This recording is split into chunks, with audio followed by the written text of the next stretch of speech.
समाज को लेकर एक मौलाना ने बयान जारी किया, जिसके विरोध में आज आपने प्रेस कॉन्फ्रेंस बुलाई है।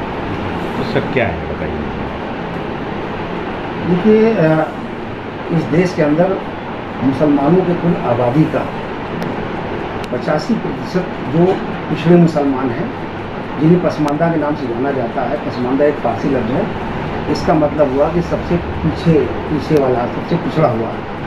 तो पसमानदा समाज पे हम लोग पिछले 15 वर्षों से इस मूवमेंट को जिंदा रख करके काम कर रहे हैं। इस देश के अंदर पसमानदा लफ्ज़ कभी नाम लिया नहीं जाता था। मैं उसका संस्थापक भी पसमानदा मुस्लिम समाज का, और मैंने ही ये मूवमेंट चलाया। और पूरे देश के अंदर एक आंदोलन खड़ा हुआ पसमानदा तबके के लोगों को।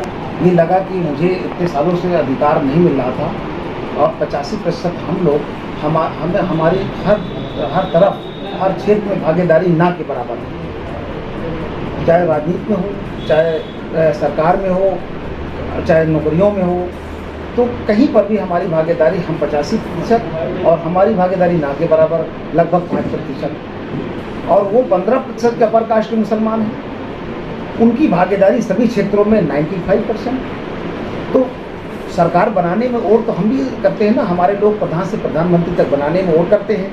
और दूसरी तरफ जो आपने सवाल किया कि जब हम पसमानदा मूवमेंट को चला करके कुछ पाने के स्थिति में पहुंचते हैं, तो ये बड़े बड़े मुसलमानों के सीने पे सांप लौटने लगते हैं कि जिनको हमने इतने सालों से पसमानदगी के दौर से गुजरने के लिए मजबूर किया और उसी बदतर हालात में थे, आज ये आंदोलन करके कुछ न कुछ पा जाएंगे। इसलिए कुछ पा न सकें, पसमानदा मुस्लिम समाज को अधिकार, हक, हुकूक मिल न सके, इसलिए वो इस्लाम का एक सहारा लेते हैं और ये बात कहते हैं कि इस्लाम में कोई छोटा बड़ा नहीं है, वहाँ सभी को बराबरी दर्जा दिया जाता है, वहाँ सब बराबर हैं। मैं भी इस बात को मानता हूँ, मैं भी मान वाला हूँ। इस्लाम में किसी तरह से कोई अनटचेबिलिटी नहीं है, न कोई भेदभाव है, और सब एक मुसल्ले नमाज पढ़ लेते हैं और सब इस्लाम के फॉलोअर हम लोग हैं। सर ये बताएं कि पसमानदा जो है क्या अल्पसंख्यक समाज में नहीं आता? मुस्लिम अल्पसंख्यक समाज में आता है? नहीं आता क्यों नहीं है? आता है ना। हाँ, तो सर ये अपने इस्लाम में तो मौलाना ने ये कह रहे हैं कि मतलब छोटा बड़ा कोई नहीं होता। हमारे इस्लाम में छोटे बड़े की कोई अहमियत नहीं है, सब बराबर हैं, सब मुसलमान हैं, सब ईमान वाले हैं, और सब एक सफ में खड़े होकर नमाज भी पढ़ते हैं। तो सर गलत क्या लग रहा है? नहीं, तो हम इस बात से नकार कहाँ रहे हैं? ये बात तो हम भी कहते हैं कि इस्लाम में सब बराबर हैं, लेकिन मुसलमानों में हिंदुओं जैसी ज़ात बिरादरी का मसला है। ये हम इंडिया के अलावा ये पाकिस्तान में भी है, बांग्लादेश में भी है। ये सामाजिक व्यवस्था है। इस सामाजिक व्यवस्था में इस तरह की बातें हैं कि वो अशराफ तबका, अशराफिया तबका किसने कहा है? बड़े मुसलमानों ने कहा कि हम अशराफिया तबका हैं, तुम अर्जाल हो, तुम दलित मुसलमान हो, तुम अफजाल हो, तुम पिछड़े मुसलमान हो। ये नाम हमको किसने दिया?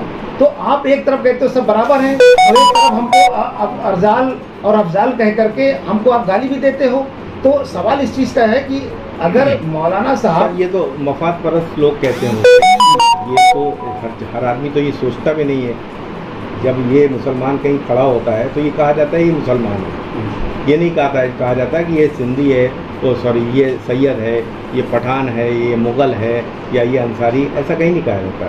कहा यह जाता है कि सब मुसलमान हैं।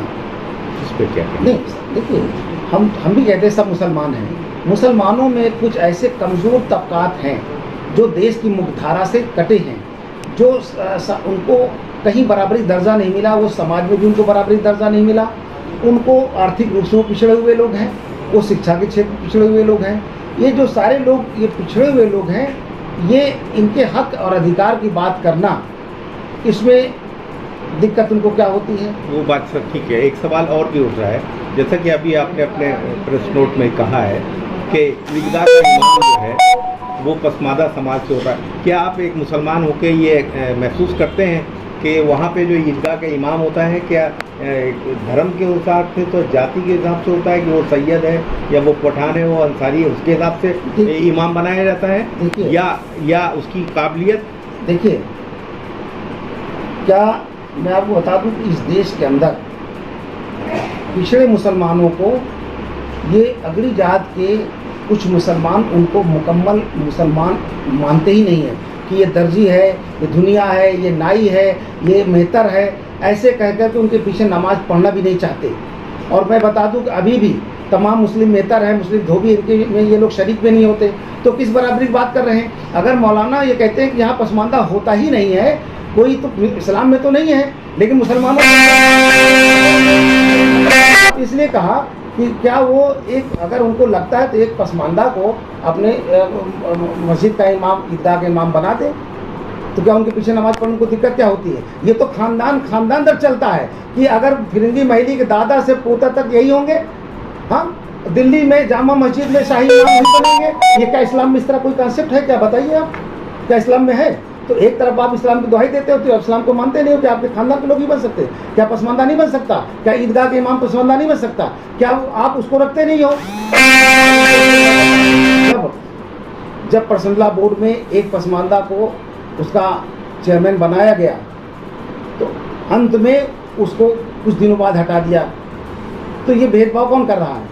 एक तरफ तो आप कहते हो सब, जैसे मौलाना ने कहा कि हम सब मुसलमान नमाज पढ़ते हैं और सब हम साथ में खाते पीते बैठते हैं। तो मैं उनसे पूछना चाहता हूँ कि बराबरी की बात आपको करना बेटी में तो शामिल हो जाते हो, लेकिन हमारी बेटी में क्यों नहीं शामिल हो जाते हो? जब शादी की बात आती हो तो वो तो दुनिया है, वो तो नाई है, वो तो बेना है, वो फकीर है, वो कुंजला कसाई, वो जोकी है। तो ये सब किसने दिए? ये भेदभाव किसने किए? तो आपके अंदर जब इस तरह से भेदभाव भरा हुआ है तो आप मुसलमानों को बराबरी की बात करने का और कहने का अधिकार नहीं है। ना है पसमानदा के नाम पे तो आप गुमराह करते हो सरकारों को।